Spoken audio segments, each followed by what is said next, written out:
As President Trump's allies appear to be running low on options when it comes to defending his conduct in the impeachment inquiry. Just in this last hour, another attack on the process from one of the president's most staunch defenders, Senator Lindsey Graham, taking to the podium to condemn House Democrats for pursuing a, quote, closed-door, illegitimate impeachment inquiry. That accusations, of course, false. The depositions that have taken place so far have each followed standard procedure and have included both Democrats and Republicans, 47 Republicans from 3 House committees. And Republicans know that. They conducted the Benghazi hearings the same way Republican firebrand Trey Gowdy defending the value of closed-door hearings at the time. I can just tell you that of the 50-some-odd interviews we have done thus far, the vast majority of them have been private, and you don't see the bickering among the members of Congress in private interviews. You don't see any of that. The private ones always produce better results. That was just 4 years ago, and it's against that backdrop, once Republican talking point, that Lindsey Graham's anguish over bipartisan closed-door hearings Democrats say rings hollow or even desperate today, especially on the heels of yesterday's swarm on a secure room in the Capitol. This extraordinary move delaying testimony in the impeachment probe for more than 5 hours, and it alarmed national security experts. A move that the president publicly encouraged, at least this morning on Twitter, thanking House Republicans for being, quote, tough, smart, and understanding, and dismissing the entire inquiry, in his words, as a total scam. Yet what the president's celebration overlooked is that in the 2 days of dramatic performances from a handful of his loyalists, we still have yet to hear one elected Republican take to the podium and defend the president on the allegation at the center of all of this, that he conditioned much-needed military aid for Ukraine on political investigations into his opponents. Joining us at the table right now, senior political reporter for The Washington Post, Aaron Blake. Chris Lu, former assistant to President Obama. He also served as deputy chief counsel of the House Oversight Committee during the Clinton impeachment, plus Republican political consultant and Vox contributor Shermichael Singleton, who is here, and for the New York Times, our friend, the White House correspondent, Michael Crowley. Michael, we want to talk to you, if we can, about this very quickly. We're hearing the president, he's praising what happened by his Republican allies yesterday. He said this was the perfect call, but it seems like Republicans are sort of grabbing at straws right now, trying to come up with any clear strategy how to fight this.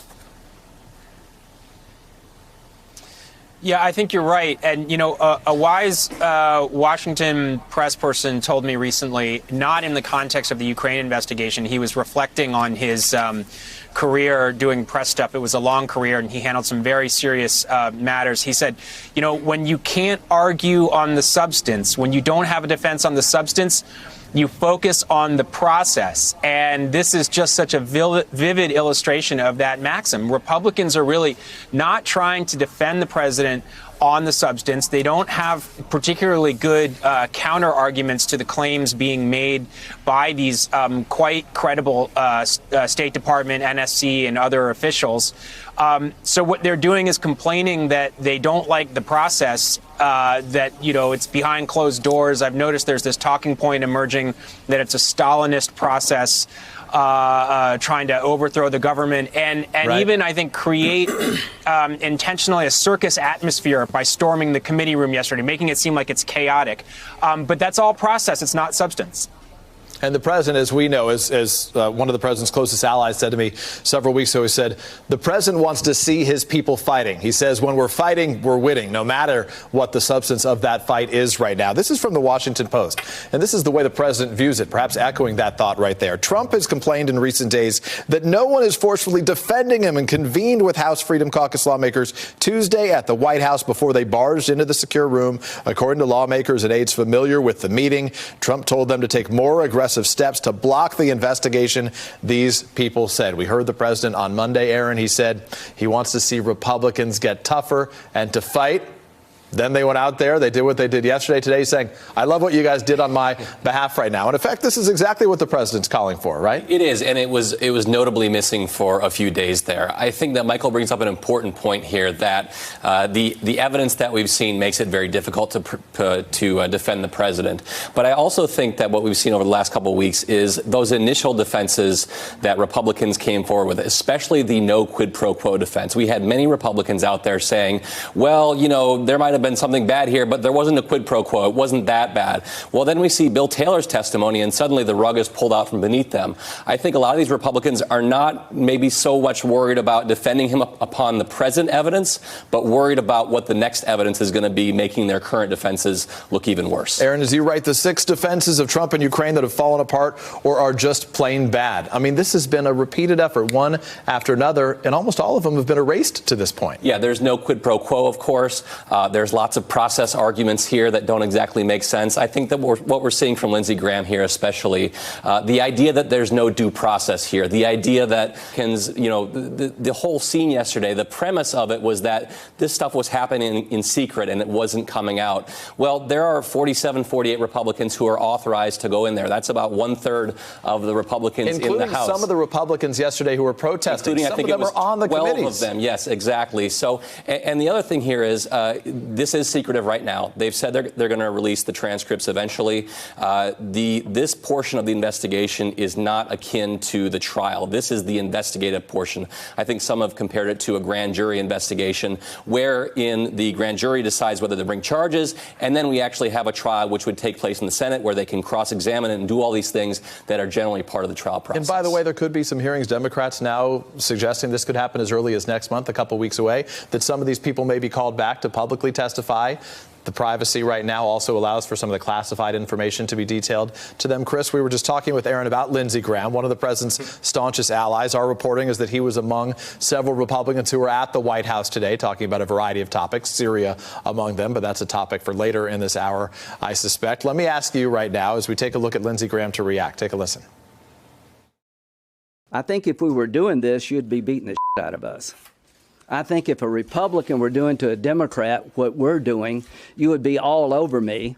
And I think it says a lot about people in your business, with all due respect. What I am saying is there's a right way to do it and a wrong way to do it, and this is a dangerous way to do it. Chris, your reaction to that as an attorney? You know, I spent 8 years on the House Oversight Committee. I took dozens of depositions.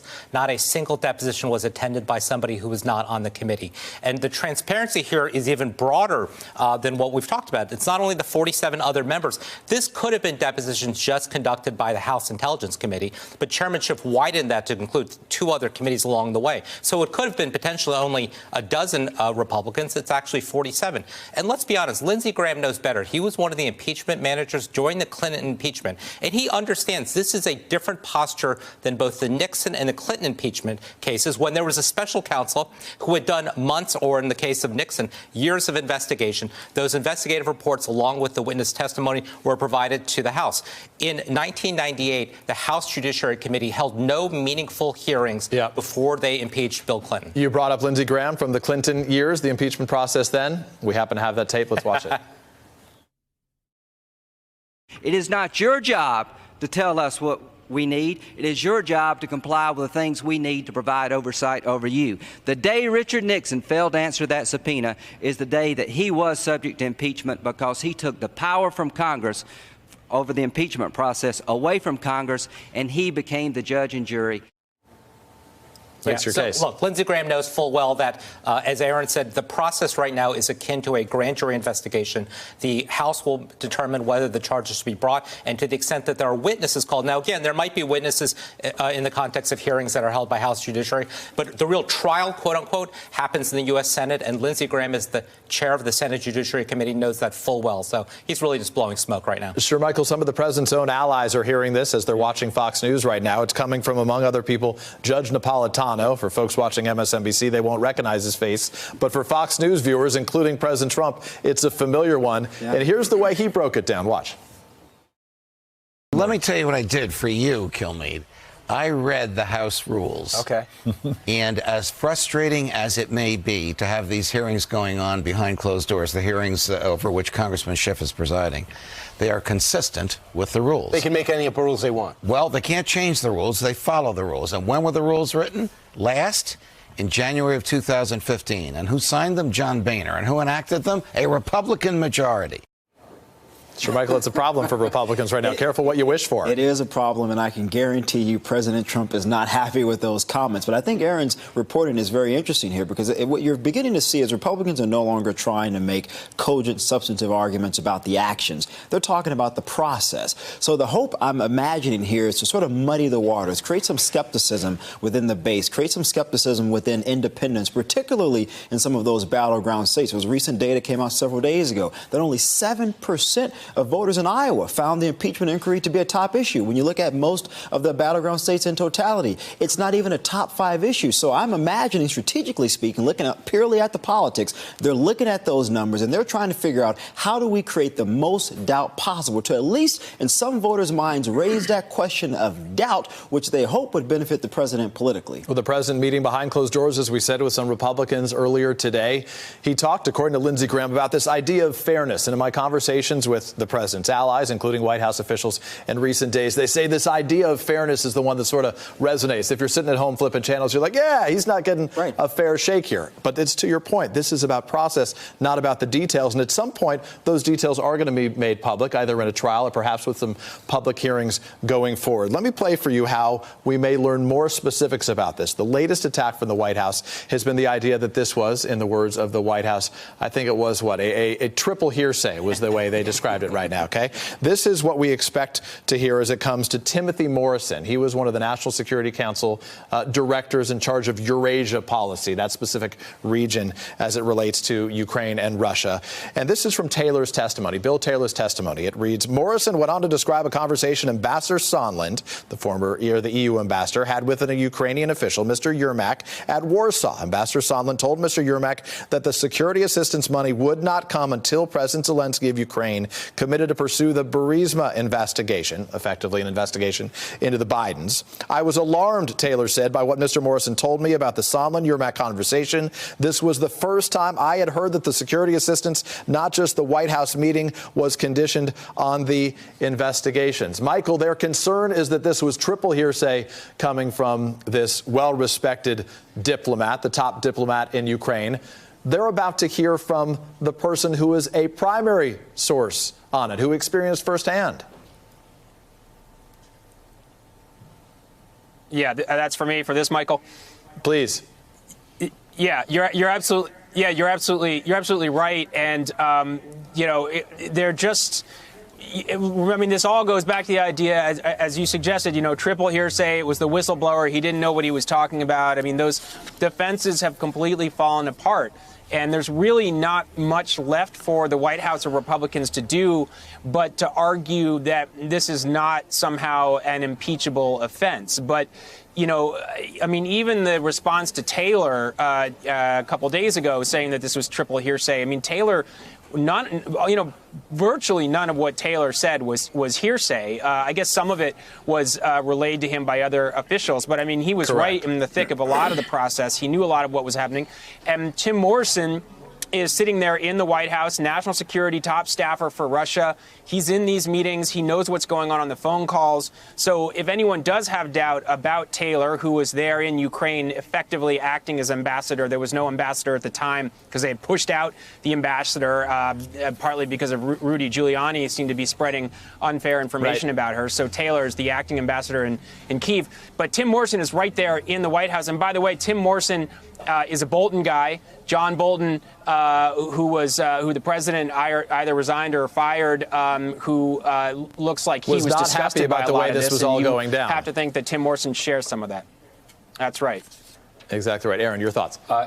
we were all waiting for Bill Taylor's testimony for weeks. We knew this was going to be a big one because of the text messages that we saw.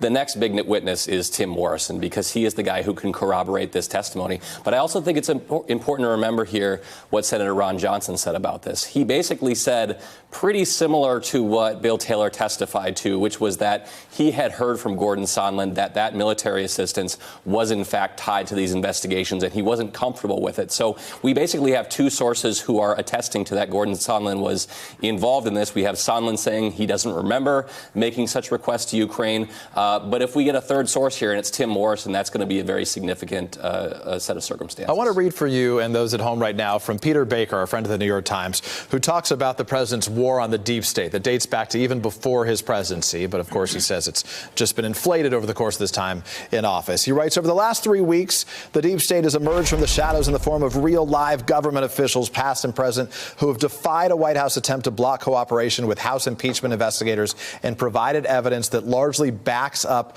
the still anonymous whistleblower. Chris, is that the way that you see this working right now? You have these seasoned veteran diplomats, guys like Bill Taylor, Marie Yovanovitch, people whose reputations remain impeccable. The president trying to call them never Trumpers, saying that they are, quote, human scum. Yeah, let's be honest. There never really was a deep state. These are career civil servants who swore an oath to uphold the Constitution and who are taking it seriously. There's no more deep state than there is fake news. And as somebody who swore to uphold the Constitution myself, I applaud these people for stepping forward. I would caution Republicans in this effort to get transparency. Be careful what you ask for. Bill Taylor, West Point grad, Vietnam War veteran, 50 years in government service. Marie Yovanovitch, decorated Foreign Service officer. Fiona Hill, while a political appointee, an expert respected on both sides. If those three people come up there and they testify to what they said in their opening statements, it doesn't matter what kind of mud is slung at them, they're going to do quite well. But there's two things here that I think Republicans are relying on. They're relying on the natural disposition of conservatives to be distrusting of government, to be distrusting of the institutions of government, if you will. And number two, they're relying on the skepticism from Republican voters that they have been going after our president since day one. And I do think, politically speaking, those two things are somewhat advantageous to Trump's overall strategy. Yeah, the bottom line is the national polls show that more and more Americans are okay with this idea of an impeachment inquiry, even growing numbers for removal. But if you look at some of those battleground states, places like Wisconsin right now, the numbers a little bit better for President Trump. So that's something Democrats will have to keep an eye on as well.